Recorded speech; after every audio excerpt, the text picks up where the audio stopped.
గుర్తుపెట్టుకోవాల్సిన అవసరం ఉంది. ఈరోజు దేశ విదేశాల నుంచి భక్తులు వస్తారు.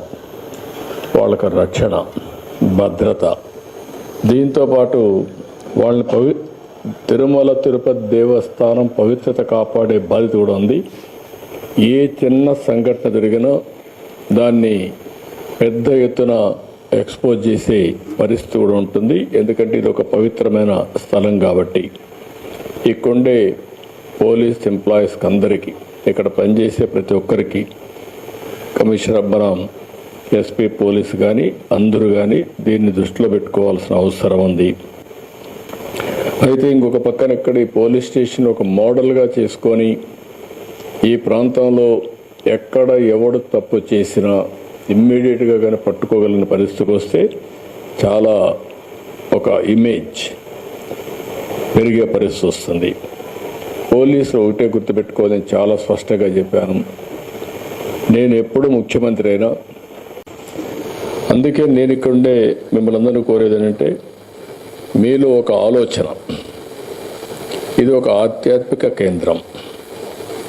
భక్తులు ఇక్కడికి వచ్చినప్పుడు దేవుని మీద తప్ప వేరే ఆలోచన ఉండదు. దేవుని మీద భక్తి భావం పెరగాలంటే, పవిత్రమైన భావం ఇంకా పెంపొందించాలంటే ఇక్కడికి వచ్చినప్పుడు ఒక సెక్యూరిటీ, ఒక సేఫ్టీ. మేము ఏమి ఆలోచించకుండా ఫ్రీగా తిరగగలుగుతాం. ఇక్కడ ఎలాంటి అవకతవకలు జరగవు. ఇక్కడ ఏది కూడా ఒక పద్ధతి ప్రకారం జరుగుతుంది అనే పరిస్థితి ఉండాల్సిన అవసరం ఉంది.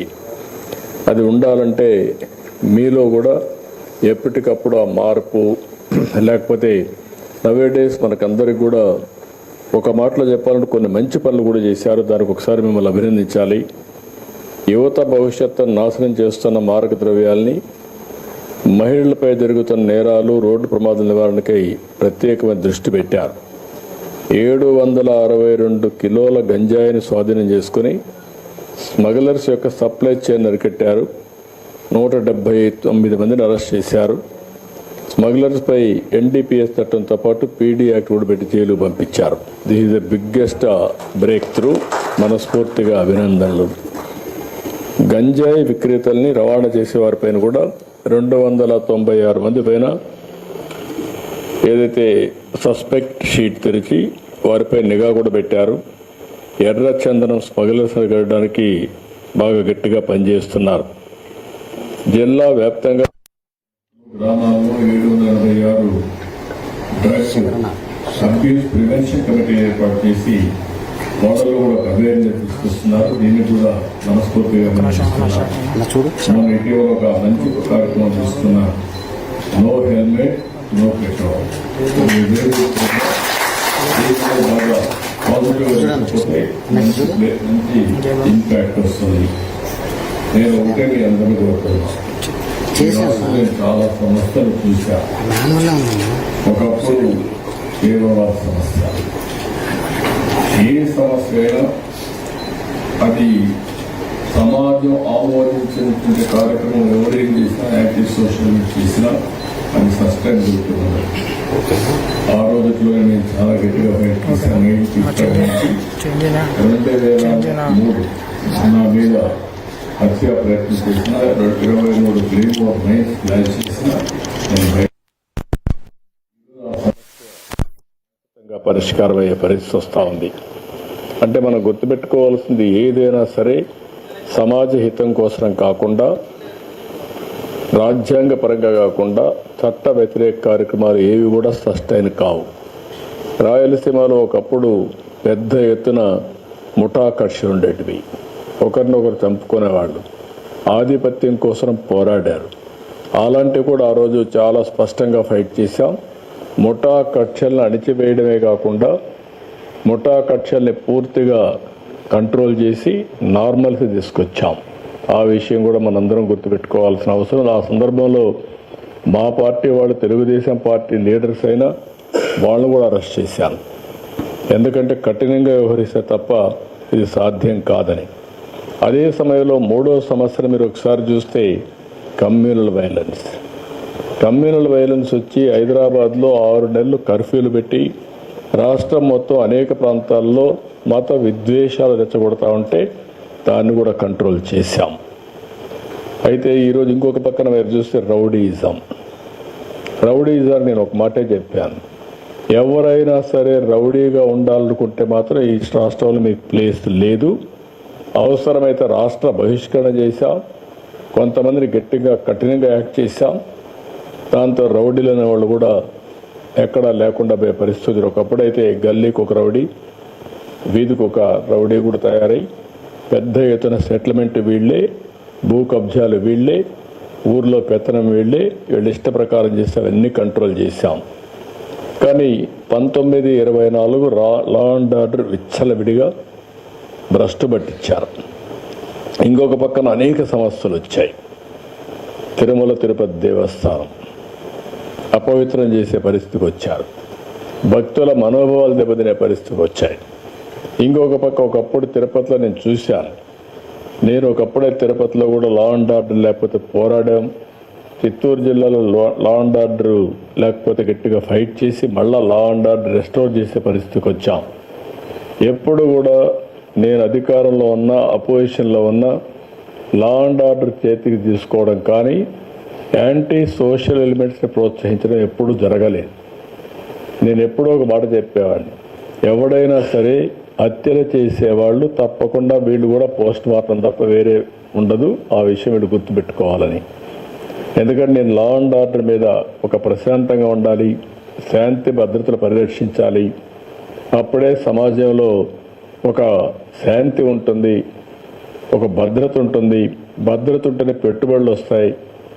భద్రత ఉంటే అందరూ కూడా హ్యాపీగా ఇంట్లో పడుకుంటారు. లేకపోతే ఈ సమస్యలు వస్తాయని ఎప్పుడూ కంట్రోల్ చేస్తూ వచ్చాం. దానివల్ల చాలా వరకు కంట్రోల్ అయింది. ఈ 5 సంవత్సరాలు చేసినటువంటి ఇష్టానుసారంగా కార్యక్రమాలు ఇంకా అందరిలో డిస్టర్బెన్స్ ఉంది. ప్రజల్లో డిస్టర్బెన్స్ ఉంది, పార్టీల్లో డిస్టర్బెన్స్ ఉంది. ఇంకా చేసిన వాళ్ళు కూడా ఇంకా చెల్లుబాటు అవుతాయి, ఇదే రౌడీజం చేస్తామని కూడా ఆలోచిస్తున్నారు. అది కూడా మనం ఒకసారి గుర్తుపెట్టుకోవాల్సిన అవసరం ఉంది. నేను ఒకటే ప్రతి ఒక్కరికి విజ్ఞప్తి చేస్తున్నా, ప్రజాస్వామ్యం లిమిటేషన్లో పనిచేస్తే ఎవరన్నా వాళ్ళ విధానాలు చెప్పాలంటే చెప్పుకోవచ్చు, కానీ విధానాల పేరుతో రౌడీజం చేస్తాం, ఇష్టానుసారంగా లా అండ్ ఆర్డర్ మా చేతికి తీసుకుంటాం, మీరు ఏం చేస్తారంటే మాత్రం ఎట్టి పరిస్థితులు ఉపేక్షించాం. అది ప్రజాస్వామ్య విలువలు కాదు. ఆ విషయం గుర్తుపెట్టుకోవాల్సిన అవసరం ఉంది. లా అండ్ ఆర్డర్లో మనం ఒకసారి చూస్తే రోడ్స్ అని బ్లాక్ చేయడం, ఎక్కడికెక్కడ స్తంభింపజేయడం, లేకుంటే ఈ మధ్య మనం చూస్తున్న రఫా ఏంటో నాకు అర్థం కాలేదు. రఫాలు ఆడిస్తానని ఇంకొక పక్క నేను చూస్తున్నాను కొన్ని దిక్కల్లో ఒక పోస్టర్ పెట్టి ఆ పోస్టర్లో జన్మదినం జరుపుకోవచ్చు, మనసుల్లో ఉండి రావాలి, జరుపుకుంటే నాకేం అబ్జెక్షన్ లేదు. అదే సమయంలో ఆ ఫ్లెక్సీ దగ్గర నిషేధమైనటువంటి జంతు బలి చేసి ఆ జంతువును పైకి తీసి బ్లడ్ చల్లడం అంటే సమాజాన్ని భయభ్రాంతులు చేయాలనుకుంటున్నారు. ఆ రోజు కూడా మీరు పోలీసు వ్యవస్థ గుర్తుపెట్టుకోవాల్సింది, ఏదైతే వివేకానంద రెడ్డి గారిని చంపినప్పుడు బయట ప్రపంచాన్ని నమ్మించారు హార్ట్ అటాక్ అని. అందరూ నమ్మాం. నమ్మితే 2 రోజులకు నెక్స్ట్ ఈవినింగ్ నెక్స్ట్ మార్నింగ్కి రివర్స్ చేశారు. అంటే ఒక నేరస్తులు నేరాలు చేసి ఆ నేరాలు వేరే వాళ్ళపై నేయడమే కాకుండా ఓసారి దానికి ఎల్బీ కూడా క్రియేట్ చేసుకుంటారు. వీళ్ళు నేరాలు చేస్తారు, అప్పుడు ఎక్కడో ఒక విఐపి దగ్గర ఉంటాడు. అంటే నేరం జరిగినప్పుడు వీటి మీద కేసు పెట్టనీయకుండా చేసే తప్పుడు పనులు ఇవన్నీ. అవన్నీ వాళ్ళు ఎన్ని చేసినా మీరు ఒక్కటే గుర్తుపెట్టుకోవాలి, దొంగతనం చేసేవాడు కానీ, నేరాలు చేసేవాడు కానీ, ఘోరాలు చేసేవాడు కానీ ఎవిడెన్స్ లేకుండా తప్పించుకోలేడు. వాడు మనకంటే ఇంటెలిజెంట్ అయితే వాడు చేసి తప్పించుకుంటాడు. వాడికంటే మనం ఇంటెలిజెంట్ అయితే అక్కడనే పట్టుకొని ఇనిషియల్ స్టేజ్లోనే అరికట్టే పరిస్థితి వస్తుంది. ఇది నేను ఇప్పుడు చెప్పడం కాదు, పోలీసులకి డీజీపీ గారు కూడా చాలాసార్లు మాట్లాడుతున్నాం. ఆ విషయం మనం ఇటీవల కాలంలో 3-4 ఇన్సిడెంట్లు జరిగాయి. బంగారుపల్లిలో ఒక ఇన్సిడెంట్ జరిగింది.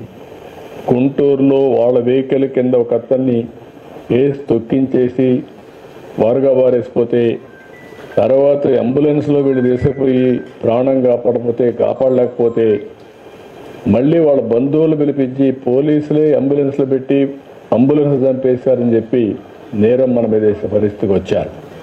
ఇలాంటి ఆటలు సాగనీయం, ఫర్మ్గా ఉంటాం. నేను ఒకటే చెప్తున్నా, ఎవరైనా సరే వాళ్ళ పని వాళ్ళు చేయనండి, నాకే అబ్జెక్షన్ లేదు. వాళ్ళ పని కాకుండా ఇష్టానుసారంగా చేసి ఈ ప్రభుత్వం అసమర్థత చేతగాదు అని బ్లేమ్ చేస్తే మాత్రం ఎవరిని వదిలిపెట్టే పరిస్థితి లేదు. పోలీసులు డ్యూటీ పోలీసులు చేస్తారు. ఎవరైనా సరే ఒక పద్ధతి ప్రకారం ఉండాల్సిన అవసరం ఉందని చెప్పి కూడా మరొక్కసారి పోలీసులందరికీ విజ్ఞప్తి, రాష్ట్రం మొత్తం పోలీసు వ్యవస్థకే విజ్ఞప్తి చేస్తున్నాను. ఇటీవల నేను చూసినప్పుడు కొన్ని అయితే అతి నీచంగా దారుణంగా బిహేవ్ చేయడం, సోషల్ మీడియాలో ఇంకా కూడా అసభ్యంగా పెట్టడం, క్యారెక్టర్ అసాసినేషన్ చేయడం. నేను ఒకే మాట చెప్పాను, ఎన్డీఏ పార్ట్నర్స్ ఎవరు కూడా పెట్టాం. నేను ఎవరన్నా ఎన్డీఏ పార్ట్నర్స్ కూడా నాకు అది ఆమోదయోగ్యం కాదు. ఏదైనా సరే సోషల్ మీడియాలో పెట్టడం, లేకుంటే రౌడీజం చేయడం, లేకుంటే హత్యలు చేయడం ఎవరిని నేను యాక్సెప్ట్ చేయను. అదే సమయంలో తప్పు చేసిన వాడు మాత్రం తప్పించుకోలేడు. ఈ విషయం కూడా వీళ్ళు గుర్తుపెట్టుకోవాల్సిన అవసరం ఉంది. అదే మరి general law and order maintain చేయడం పెద్ద కష్టం కాదు. మనకు మెర్సిలెస్గా ఉంటాం. రాజకీయ ముసుగులో ఉండి నేరాలు చేస్తే మాత్రం అది ఎట్టి పరిస్థితుల్లో యాక్సెప్ట్ చేయమని చెప్పి కూడా నేను మీకు తెలియజేస్తున్నా.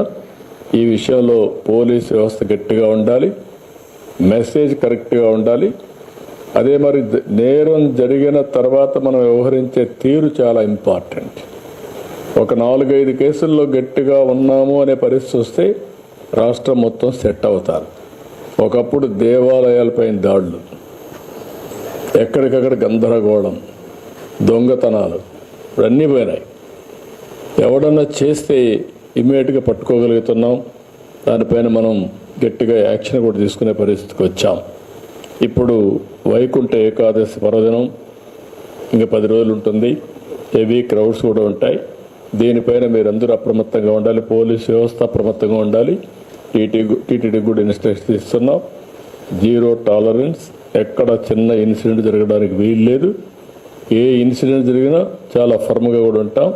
అందరూ కూడా అప్రమత్తంగా ఉండాల్సిన అవసరం ఉంది. ఇంకొక పక్క టెక్నాలజీని కూడా ఇప్పుడే నేను చూశాను. అనేది ఇక్కడ ఈ సీసీటీవీ కెమెరాలు పెట్టారు. అక్కడి నుంచి ఇన్ఫర్మేషన్ కూడా తెప్పిస్తున్నారు. దాన్ని ఇంకా కూడా నెక్స్ట్ లెవెల్కి తీసుకుపోవాల్సిన అవసరం ఇక్కడ కూడా చూపిస్తున్నాడు సుబ్రాయుడు ముందర పెట్టి. దీన్ని ఎక్కడెక్కడ జరుగుతూ ఉంది అవన్నీ కూడా పెట్టారు. That's a good thing. దీన్ని ఇంకా నెక్స్ట్ లెవెల్కి తీసుకెళ్దాం. ఇంటెలిజెంట్ పోలీస్ వ్యవస్థను పెడదాం. రౌడీ షీటర్స్ అందరిని ఇందులో పెట్టడం, ఎవరైనా ఇష్టానుసారంగా చేసి ఇక్కడి నుంచి కూడా మానిటర్ చేసి డైరెక్షన్స్ ఇచ్చే పరిస్థితి రావాలి. ఇప్పుడు పెట్రోలింగ్ కూడా మనం డ్రోన్స్తో చేసే పరిస్థితికి వచ్చాం. ఒకసారి డ్రోన్తో పెట్రోలింగ్ చేసినప్పుడు డాక్యుమెంటరీ ఎవిడెన్స్ వస్తాయి, విజువల్స్ వస్తాయి. విజువల్స్ వచ్చినప్పుడు ఆటోమేటిక్గా కంట్రోల్ కూడా వస్తారు. కేసు కూడా ఫర్మ్గా ఉంటుంది. ఆ విషయం కూడా వీళ్ళు గుర్తుపెట్టుకోవాల్సిన అవసరం ఉంది. ఇంకొక పక్కన మీరందరూ, నేను చాలాసార్లు చెప్పాను, టెక్నాలజీ బాగా ఉపయోగించండి. ఇన్విజిబుల్ పోలీస్ ఉండాలి, విజిబుల్ పోలీసింగ్ ఉండాలి. That is the direction I'm giving. ఎవడు తప్పు చేసినా తప్పించుకోలేమని భయం ఉంటే అందరూ కూడా కంట్రోల్లోకి వస్తారు. అల్టిమేట్గా తిరుపతిని నేరాలు లేని సిటీగా, ఒక ప్రశాంతమైన సిటీగా, ఆయన ఎంత గొప్ప నాయకుడైనా వాళ్ళ ఇంట్లో గొప్ప నాయకుడిగా ఉండమని, కానీ బజార్లోకి వస్తే మాత్రం చట్టపరంగా ఆయన కూడా బాధ్యత కలిగిన పౌరుడే. నోరు బారేసుకోవడం, ఇష్టానుసారంగా చేయడం ఇవి చేస్తే మాత్రం గవర్నమెంట్ కూడా గట్టిగానే ఉంటాం, చట్టపరంగా గట్టిగా ఉంటాం. వాళ్ళ పని వాళ్ళు చేయమనండి, మనకేం అబ్జెక్షన్ లేదు. కానీ గట్టిగా రౌడీజం చేస్తే పెద్ద నాయకులు అయిపోతారంటే కరెక్ట్ కాదు. ఇది గుర్తుపెట్టుకోవాల్సిన కోరుతుంది. నేను ఇక్కడే పుట్టా, ఇక్కడే పెరిగా. నాకు ఈ ప్రాంతంలో ప్రతి ఒక్క వీధి తెలుసు, ప్రతి ఒక్క సందు తెలుసు, ప్రతి ఒక్క ప్రాంతం తెలుసు, ప్రజల మనోభావాలు తెలుసు. కాబట్టి ఎలాంటి జరగకుండా చూసే బాధ్యత మీదని చెప్పి తెలియజేసుకుంటూ, మీరు చేసే ప్రతి ఒక్క పనికి, మంచి పనికి ప్రభుత్వం తరఫున పూర్తిగా సహకారం ఉంటుంది. అన్ని విధాలు అండగా ఉంటాం. ఇది ఫ్యూచర్ సిటీ.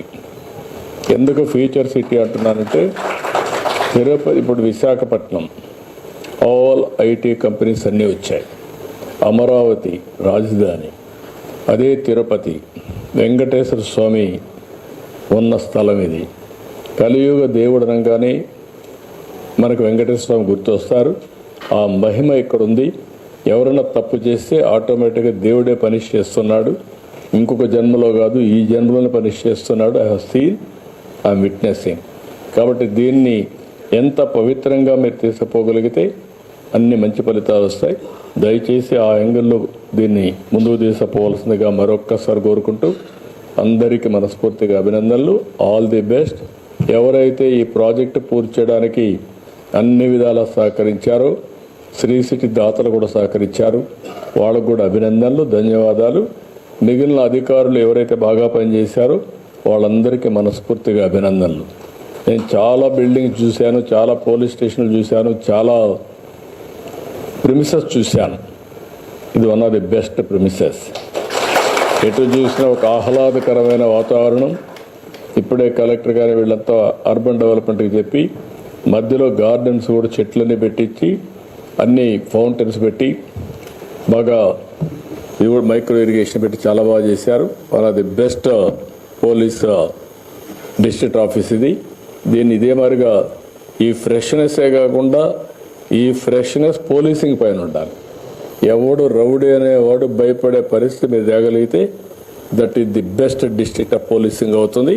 అది కూడా మీరు చేయాల్సిందిగా కోరుకుంటూ మరొక్కసారి అందరికీ అభినందనలు, ధన్యవాదాలు. థ్యాంక్ యూ అని అంటారు.